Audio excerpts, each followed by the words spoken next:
Et oui, aujourd'hui, on va s'intéresser à l'un des penseurs les plus mystérieux, les plus radicaux et les plus actuels aussi. Un homme que ses contemporains ont excommunié, que les philosophes des Lumières ont vénéré et qui continue aujourd'hui encore d'inspirer les débats politiques, spirituels et intellectuels. Il s'appelait Baruch Spinoza. C'est un portrait que nous découvrons avec vous aujourd'hui. Caroline Amouyal, bonjour. Bonjour Ilana, oui, alors Spinoza c'est une figure unique, un météore dans le ciel de la philosophie. Il naît le 24 novembre 1632 à Amsterdam dans une famille juive séfarade originaire du Portugal. Une famille qui a fui l'Inquisition comme beaucoup d'autres et trouvé refuge dans la République néerlandaise, à l'époque un havre de tolérance relative. Spinoza, ce qu'il faut dire, c'est que c'est d'abord un élève brillant. Hein. Oui, il étudie la Torah, le Talmud, Maïmonide, mais très vite il commence à poser des questions qui dérangent.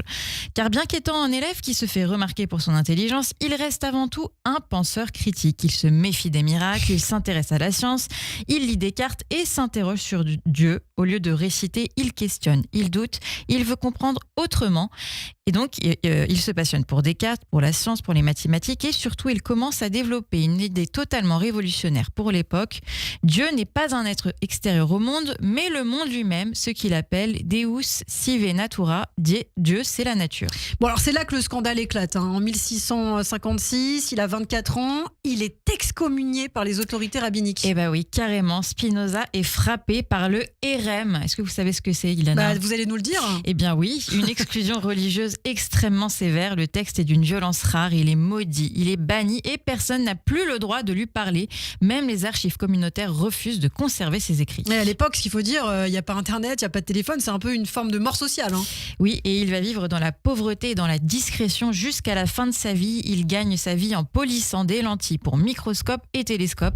Un travail minutieux et épuisant pour les yeux, mais il continue d'écrire et ce qu'il produit, c'est un système philosophique d'une rigueur exceptionnelle.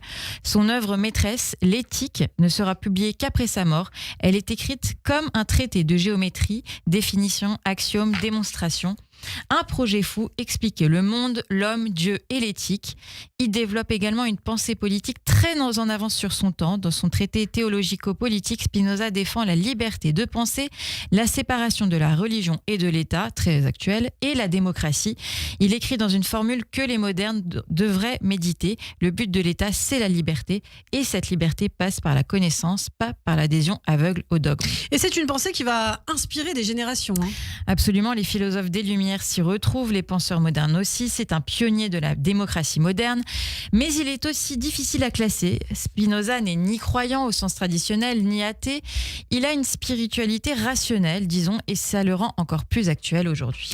Pourtant, son rapport au judaïsme, Caroline, reste très complexe. Hein. Eh bien oui, il ne renie jamais son héritage juif. Il écrit en hébreu, il connaît parfaitement les textes bibliques, mais il propose une lecture critique et pendant des siècles, Spinoza a été donc persona non grata dans les cercles juifs. Le RM n'a jamais été levé. En 2022 encore, la communauté juive d'Amsterdam a refusé d'annuler son bannissement malgré des demandes d'historiens, d'intellectuels et même d'Israéliens. Mais paradoxalement, il n'a jamais été aussi lu et étudié en Israël. De grands penseurs israéliens comme Yeshayahu Leibowitz, Yirmiyahu Yovel ou Amos Oz le considèrent comme une figure essentielle, presque prophétique. Bon, un prophète laïque, en quelque sorte.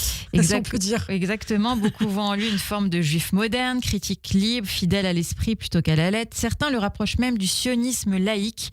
Et puis, il y a cette idée très spinoziste d'un judaïsme sans dogme, basé sur l'éthique plutôt que sur la loi.